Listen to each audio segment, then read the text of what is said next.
Assalamualaikum warahmatullahi wabarakatuh. Kami dari kelompok 6. Saya Hilda Sabrina Hashar. Saya Putri Nabila Tama. Saya Munisa. Saya Siti Mariatul Ulfa. Dan saya Sonia Sabila Dayara. Selamat datang di video Praktikum Kecerdasan Buatan. Pada sesi kali ini kita akan mempelajari bagaimana cara membangun model klasifikasi gambar menggunakan deep learning. Khususnya untuk mengklasifikasikan buah mangga ke dalam dua kategori, sehat dan sakit. Kita akan menggunakan TensorFlow dan Keras untuk membuat model Convolutional Neural Network atau CNN, serta memanfaatkan teknik augmentasi data dan callback seperti early stopping dan model checkpoint agar hasil model menjadi lebih akurat dan optimal. Dataset yang digunakan telah dipisahkan ke dalam dua label utama dan akan kita latih agar model mampu membedakan antara mangga yang layak untuk dikonsumsi dan yang tidak. Terima kasih. Bagian 1. Pada bagian pertama ini, kita mempersiapkan pustaka yang diperlukan untuk membangun model klasifikasi gambar menggunakan TensorFlow. Pustaka TensorFlow adalah inti dari deep learning yang menyediakan berbagai fungsi dan modul. Di sini, kita mengimpor model sequential untuk membangun model lapis demi lapis. Lapisan konvolusional, Conv2D, polling, max polling 2D, dan lapisan lain seperti flatten, dense, dan dropout digunakan untuk mendeteksi fitur dari gambar dan untuk meminimalkan overfitting. Pustaka image data generator digunakan untuk mempersiapkan gambar dengan augmentasi, sementara matplotlib digunakan untuk visualisasi hasil pelatihan. Pustaka OS digunakan untuk memanipulasi file dan direktori dalam sistem. Yang pertama ada import TensorFlow STF, mengimpor pustaka TensorFlow yang menyediakan berbagai alat dan modul untuk deep learning, khususnya untuk membangun dan melatih model. Yang kedua ada from TensorFlow Keras, model import sequential, mengimpor kelas sequential dari Keras yang memungkinkan kita untuk membangun model dengan lapisan-lapisan berturut-turut. Yang ketiga, from TensorFlow Keras layer import Conv2D, max polling 2D, flatten, dense, dan dropout. Mengimpor lapisan-lapisan yang digunakan untuk model CNN atau Convolutional Neural Network seperti lapisan konvolusi, max polling, lapisan datar, lapisan penuh, dan dropout untuk mengurangi overfitting.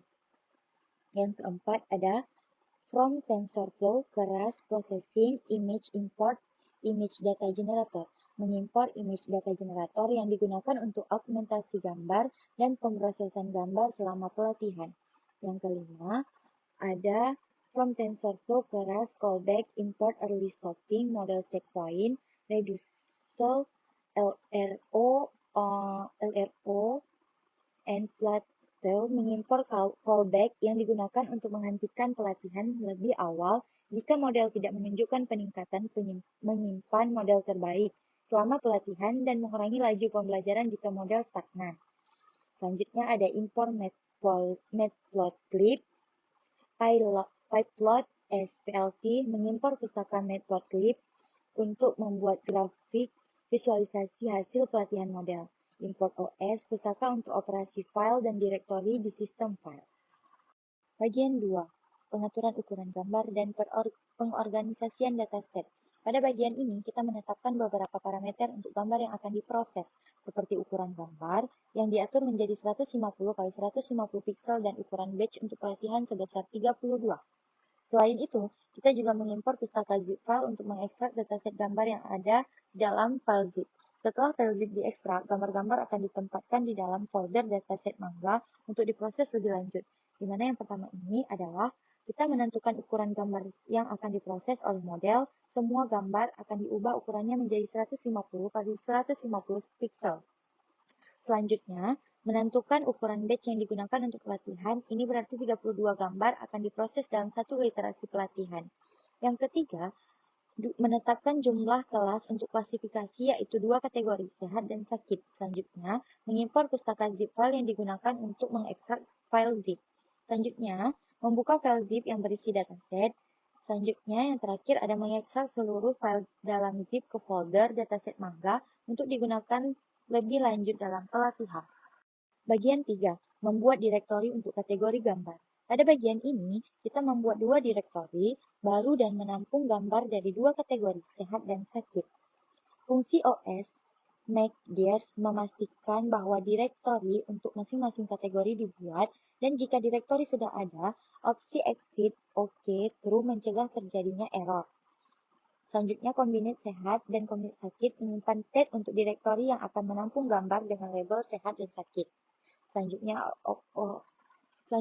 OS make dirs dan OS make dirs kombinasi sakit exit OK true dan sehat exit OK true membuat folder untuk masing-masing kategori. Opsi exit OK true memastikan bahwa folder akan dibuat hanya jika folder tersebut belum ada dan tidak akan terjadi error jika folder sudah ada. Bagian 4. Menyalin gambar ke direktori gabungan.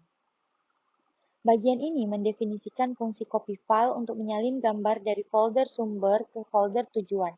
Fungsi ini digunakan untuk menyalin gambar pelatihan dan pengujian dari masing-masing kategori sehat dan sakit ke dalam direktori gabungan. Setelah semua gambar berhasil disalin, program akan mencetak pesan konfirmasi.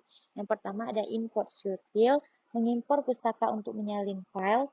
Copy file mendefinisikan fungsi untuk menyalin gambar dari direktori sumber ke direktori tujuan. Data latih sehat, data latih sakit, data uji sehat, data uji sakit, menyimpan tag untuk folder data pelatihan dan pengujian untuk setiap kategori. Selanjutnya ada copy file, data latih sehat, kombinat sehat, menyalin gambar pelatihan dan pengujian untuk kategori sehat ke folder kombinat sehat. Copy file, data latih sakit, kombinat sakit, menyalin gambar pelatihan dan pengujian untuk kategori sakit ke folder kombinat sakit. Bagian 5. Membagi dataset menjadi train, validation, dan test. Pada bagian ini, dataset dibagi menjadi 3 bagian, pelatihan train, validasi validation, dan pengujian atau test.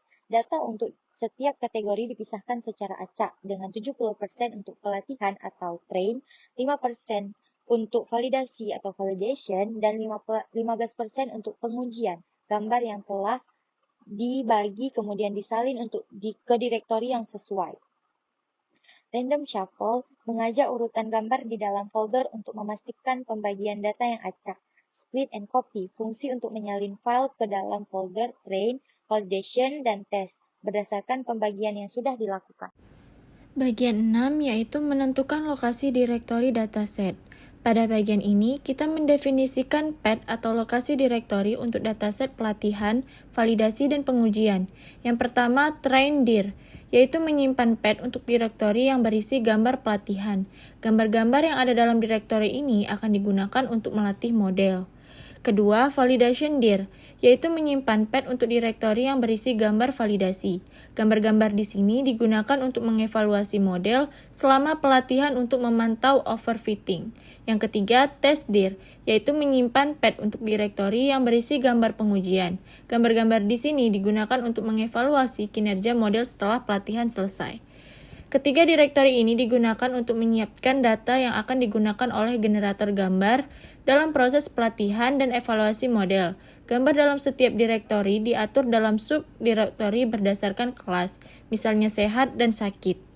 Selanjutnya, bagian ketujuh yaitu menyiapkan augmentasi gambar dan generator data. Pada bagian train data gen, kita menggunakan image data generator untuk melakukan augmentasi pada gambar pelatihan. Beberapa transformasi yang dilakukan ialah yang pertama, rescale 1/255, yaitu menormalisasi gambar sehingga nilainya berada dalam rentang 0,1 dengan membagi nilai pixel 255. Yang kedua, rotation range 20, mengajak gambar dengan rotasi antara min 20 hingga plus 20 derajat. Yang ketiga, zoom range 0,2, yaitu mengacak gambar dengan zoom in atau zoom out hingga 20%. Yang keempat, horizontal flip through, yaitu membalik gambar secara horizontal secara acak. Yang kelima, brightness range yaitu mengubah kecerahan gambar dalam rentang antara 0,2 hingga 1,2 untuk menambah variasi dalam pelatihan. Augmentasi ini bertujuan untuk meningkatkan variasi data pelatihan dan mengurangi overfitting model. Selanjutnya, file test data gen, yaitu untuk data validasi dan pengujian. Hanya dilakukan normalisasi dengan rescale 1/255 karena tidak ada transformasi yang perlu dilakukan pada data yang digunakan untuk evaluasi. Bagian 8 membuat generator data untuk pelatihan, validasi, dan pengujian. Penjelasannya yang pertama, train generator. Menggunakan metode flow from directory untuk membuat gambar pelatihan dari folder train dir, beberapa hal yang dilakukan di sini. Yang pertama, target size, yaitu image height dan image width. Mengubah ukuran gambar menjadi ukuran yang telah ditentukan sebelumnya, yaitu 150 x 150 pixel. Yang kedua, batch size. Batch size menentukan ukuran batch pelatihan yang dilakukan dalam setiap iterasi. Yang ketiga, class mode atau categorical, yaitu menandakan bahwa ini adalah masalah klasifikasi dengan lebih dari 2 kelas dan label akan dikategorikan dalam bentuk one hot encoding. Yang kedua, ada validation generator. Mirip dengan generator pelatihan, tetapi untuk data validasi. Tidak ada augmentasi pada data validasi, hanya normalisasi gambar. Yang ketiga, test generator. Generator untuk data pengujian, atau shuffle sama dengan false. Digunakan di sini karena kita tidak ingin mengacak data pengujian saat melakukan evaluasi. Dengan menggunakan flow from directory, kita dapat langsung membaca gambar dari directory dan memberi label pada gambar berdasarkan struktur folder, sehingga memudahkan dalam persiapan data untuk pelatihan dan evaluasi. Bagian 9 yaitu membuat model CNN dan menyiapkan callback. Pada bagian ini, kita mendefinisikan arsitektur model CNN menggunakan sekuental dari keras. Model ini terdiri dari beberapa lapisan konvolusional, lapisan polling, dan lapisan dense. Yang pertama, conv 2D dalam kurung 32,3,3, activation sama dengan relu, input shape dalam kurung image height, image width, 3. Lapisan konvolusi pertama dengan 32 filter, ukuran kernel 3x3, dan fungsi aktivasi relu. Input shape mengatur dimensi input yang akan diterima oleh model, yaitu gambar dengan ukuran 150 x 150 pixel dan 3 saluran warna. Yang kedua, max polling 2D dalam kurung 2,2, yaitu lapisan polling untuk mereduksi dimensi fitur dengan ukuran 2x2. Ini membantu dalam mengurangi kompleksitas dan mengurangi resiko overfitting. Lapisan konvolusi dan polling diulang 2 kali lagi dengan jumlah filter yang meningkat, yaitu 64 dan 128. Setiap lapisan konvolusi diikuti oleh lapisan polling untuk menyaring informasi penting. Yang pertama, flatten, yaitu menyusun data dari 2D menjadi 1D agar bisa diproses oleh lapisan dense. Yang kedua, dense, yaitu lapisan dense dengan 120 neuron dan fungsi aktivasi relu. Lapisan ini berfungsi untuk mempelajari representasi yang lebih kompleks dari fitur-fitur yang diekstraksi. Yang ketiga, dropout dalam kurung 0,5, yaitu lapisan dropout dengan rate 0,5 untuk mencegah overfitting dengan membuang setengah dari neuron selama pelatihan. Yang keempat, dense dalam kurung num classes, activation softmax, yaitu lapisan output dengan jumlah neuron yang sesuai dengan jumlah kelas, yaitu sehat dan sakit, menggunakan fungsi aktivasi softmax untuk menghasilkan probabilitas prediksi untuk masing-masing kelas. Bagian 10 menjelaskan tentang kompilasi model dan ringkasan. Yang pertama, model compile, yaitu mengkompilasi model dengan optimasi Adam, yang merupakan salah satu algoritma optimasi yang populer untuk jaringan saraf. Fungsi loss yang digunakan adalah categorical cross entropy, karena ini adalah tugas klasifikasi dengan lebih dari 2 kelas. Kita juga menambahkan akurasi ke dalam metrik yang digunakan untuk mengevaluasi kinerja model selama pelatihan dan evaluasi. Yang kedua, model summary, yaitu menampilkan ringkasan model yang berisi informasi tentang lapisan-lapisan model, jumlah parameter yang dapat dilatih, dan bentuk input atau output dari model. Ini penting untuk memastikan bahwa arsitektur model sudah benar. Pada bagian 11, yaitu menyiapkan callback untuk pelatihan. Pada bagian ini, kita menyiapkan beberapa callback yang akan digunakan untuk mengoptimal proses pelatihan. Yang pertama ada early stopping, dalam kurung patience sama dengan 10, restore best wage sama dengan true. Yaitu ini callback menghentikan pelatihan jika model tidak menunjukkan peningkatan selama 10 epoch berturut-turut. Opsi restore best wage sama dengan true, yaitu memastikan bahwa model yang dilatih akan mengembalikan bobot terbaik yang diperoleh selama pelatihan. Yang kedua, model checkpoint. Dalam kurung best model H5, save best only sama dengan true. Yaitu callback ini menyimpan model terbaik dengan performa terbaik pada data validasi selama pelatihan ke dalam file best model H5. Ketiga, ada reduce LR on plateau dalam kurung factor sama dengan 0,2, patient sama dengan 5, yaitu callback ini mengurangi laju pembelajaran atau learning rate sebesar 20% jika model tidak menunjukkan peningkatan pada validasi selama 5 epoch berturut-turut. Ini membantu model untuk belajar dengan lebih halus pada saat pelatihan mulai stagnan. Melatih model dengan data pelatihan. Pada bagian ini, kita mulai melatih model dengan data pelatihan yang telah dipersiapkan sebelumnya menggunakan train generator. Fungsi model feed digunakan untuk memulai pelatihan model menggunakan data yang sudah disiapkan. Berikut ada rincian dari parameter yang digunakan. Yang pertama, train generator. Ini adalah generator data pelatihan yang telah kita buat sebelumnya menggunakan image data generator. Generator ini akan memberikan data pelatihan secara batch selama pelatihan. Approach 50. Menentukan jumlah approach yang akan dijalankan selama pelatihan. Dalam hal ini, model akan dilatih selama 50 approach. Approach adalah satu interaksi penuh melalui seluruh dataset pelatihan. Yang ketiga, validation data. Yang ketiga, validation data. Data validasi yang akan digunakan untuk mengevaluasi model setiap approach. Data ini berasal dari validation generator yang telah dipersiapkan sebelumnya dengan data validasi. Ini memungkinkan kita untuk memonitor performa model pada data yang tidak digunakan untuk pelatihan.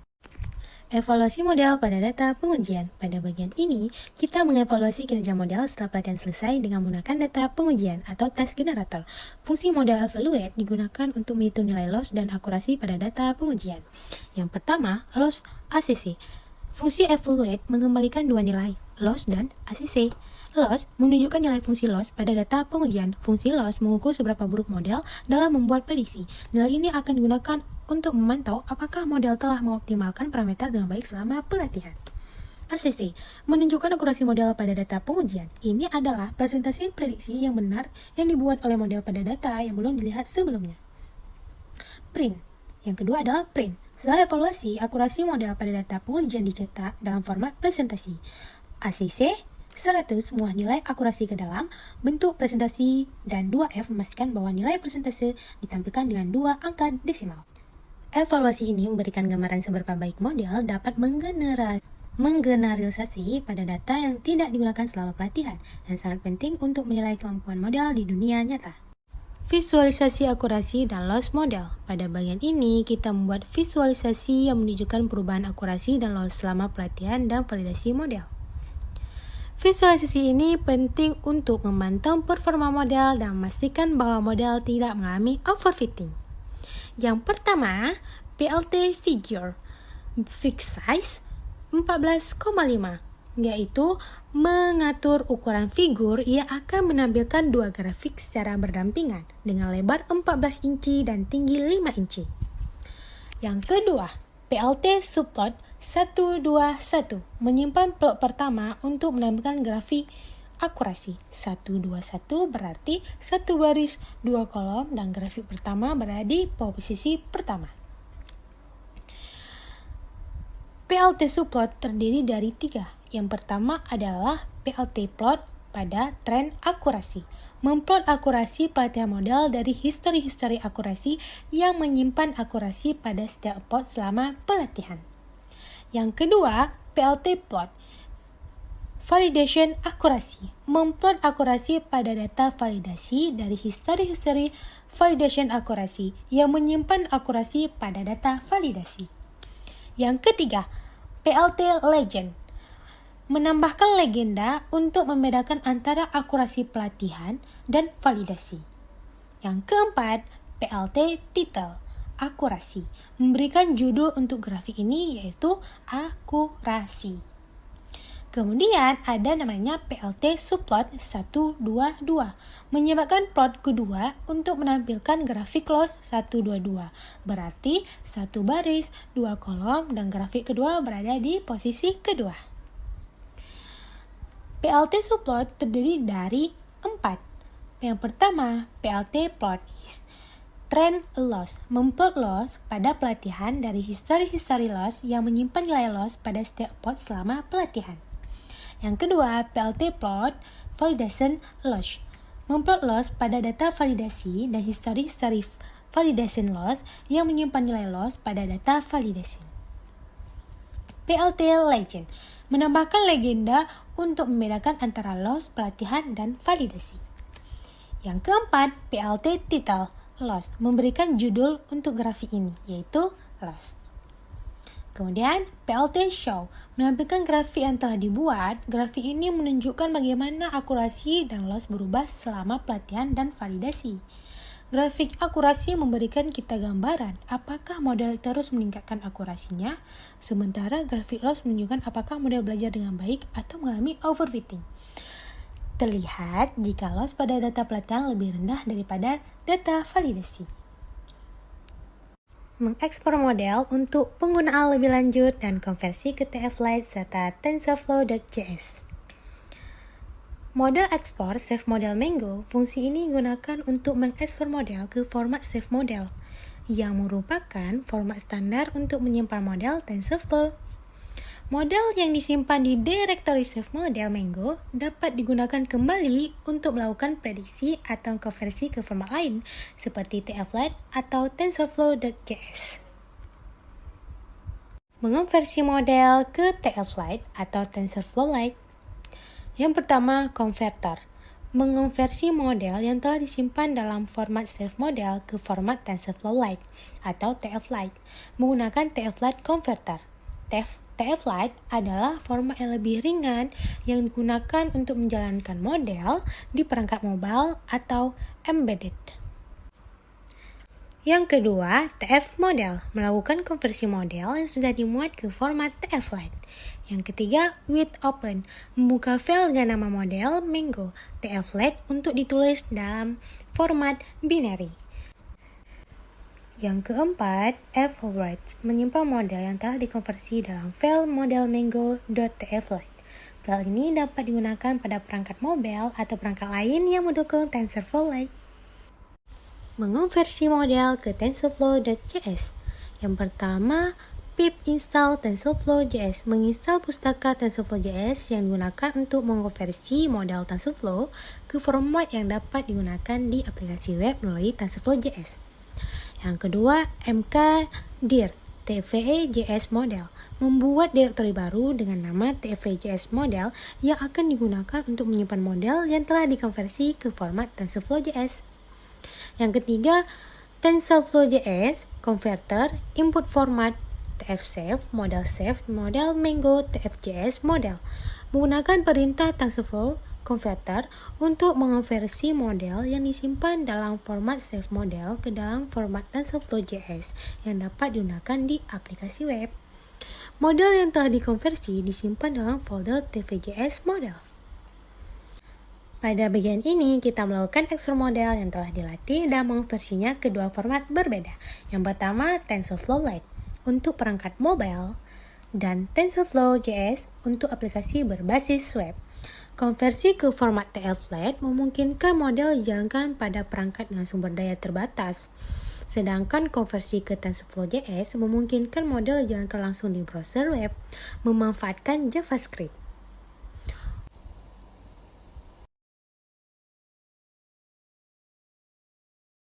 Bagian 18 yaitu menggunakan model untuk prediksi pada gambar baru. From TensorFlow ini mengimpor pustaka image dari Keras yang menyediakan alat untuk memuat dan memproses gambar. Import NumPy ASP ini mengimpor pustaka NumPy yang digunakan untuk manipulasi array dan metrik. Kemudian import Matplotlib ini yaitu untuk mengimpor pustaka Matplotlib pilot untuk visualisasi gambar yang akan diprediksi. Bagian 19, membuat bobot model terbaik. Model Loadworks yaitu untuk membuat bobot model terbaik yang telah disimpan selama pelatihan. File base model ini berisi bobot yang diperoleh saat pelatihan terbaik, yang disimpan menggunakan callback model checkpoint. Model ini siap digunakan untuk melakukan prediksi pada data baru. Bagian 20, untuk memuat gambar yang akan diprediksi. Sintak yang pertama yaitu img page, yaitu untuk menentukan page ke gambar yang akan diprediksi. Gambar ini berada di direktori data pengujian dengan label sehat. Kemudian image load, yaitu memuat gambar dari page yang diberikan dan mengubah ukurannya menjadi sesuai dengan ukuran input yang diperlukan oleh model 150 x 150 pixel. Kemudian img_array, yaitu untuk mengubah gambar yang dimuat menjadi array NumPy, yang merupakan format yang dapat digunakan oleh model untuk melakukan prediksi. Kemudian npexpand ini untuk menambahkan dimensi ekstra untuk mencocokkan input yang diperlukan oleh model. Model membutuhkan batch input meskipun kita hanya mengirimkan satu gambar. img_array ini untuk menormalkan nilai pixel gambar agar berada dalam rentang 0,1 dengan membagi nilai pixel gambar dengan 255. Bagian 21, melakukan prediksi dengan model. Prediction sama dengan model predict, menggunakan model yang telah dilatih untuk melakukan prediksi pada gambar yang telah diproses. Fungsi predict ini mengembalikan probabilitas untuk setiap kelas yang mungkin, dalam hal ini sehat dan sakit. Bagian 22 yaitu untuk mengonversi hasil prediksi ke kelas yang sesuai. Yang pertama, class underscore index, yaitu untuk membalikkan dictionary class yang ada pada generator pelatihan. Kemudian prediksi kelas, mengambil kelas yang diprediksi dengan memilih indeks yang memiliki nilai probabilitas tinggi. Bagian 23 yaitu untuk menampilkan hasil prediksi dengan visualisasi. PLT imshow yaitu untuk menampilkan gambar yang telah diprediksi. PLT axis yaitu untuk menonaktifkan sumbu untuk gambar sehingga hanya gambar yang terlihat tanpa informasi sumbu. Kemudian PLT title yaitu menambahkan judul pada gambar yang ditampilkan untuk menunjukkan kelas yang diprediksi oleh model. Ukuran font disesuaikan agar lebih mudah dibaca. Kemudian PLT show yaitu menampilkan gambar dengan judul yang telah ditambahkan serta hasil prediksi model. Kemudian pada bagian ini kita akan mengkonversi model save model ke format TensorFlow Lite.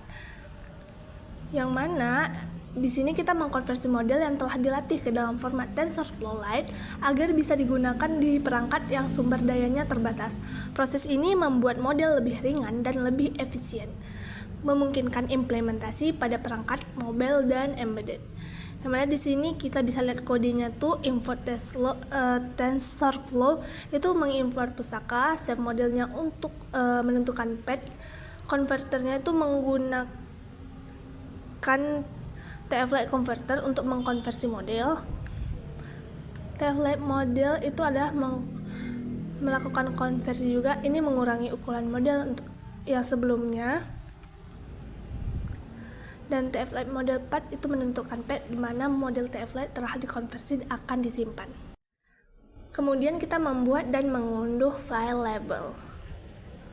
Pada bagian ini kita membuat file yang berisi label untuk kategori yang ada di dalam dataset, sehat dan sakit. Setelah file label selesai dibuat, file tersebut diunduh sehingga dapat digunakan untuk prediksi atau referensi yang lebih lanjut. Kemudian mengarsipkan folder model TensorFlow.js. Pada bagian ini kita mengkonversi folder yang berisi model TensorFlow menjadi file zip agar lebih mudah untuk didistribusikan atau disalin ke sistem lain. Proses ini membantu dalam mengemas dan menyimpan model dalam format yang lebih kompak. Mengarsipkan folder model save model. Pada bagian ini, kita mengkompresi folder model yang telah disimpan dalam format save model menjadi file zip. Langkah ini membuat distribusi model menjadi lebih mudah dan memungkinkan penyimpanan file dalam format yang lebih efisien. Kemudian menetapkan path folder. Di sini kita hanya mendefinisikan lokasi folder untuk operasi berikutnya, seperti pembuatan file atau penyimpanan model. Yang terakhir, menghasilkan requirements.txt untuk project. Pada bagian ini, kita akan menghasilkan file requirements.txt yang berisi daftar pustaka yang digunakan dalam project. Memastikan bahwa lingkungan yang diperlukan dapat dengan mudah direplikasi di sistem lain.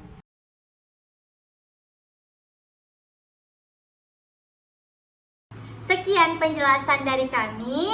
Terima kasih sudah menonton. Bye.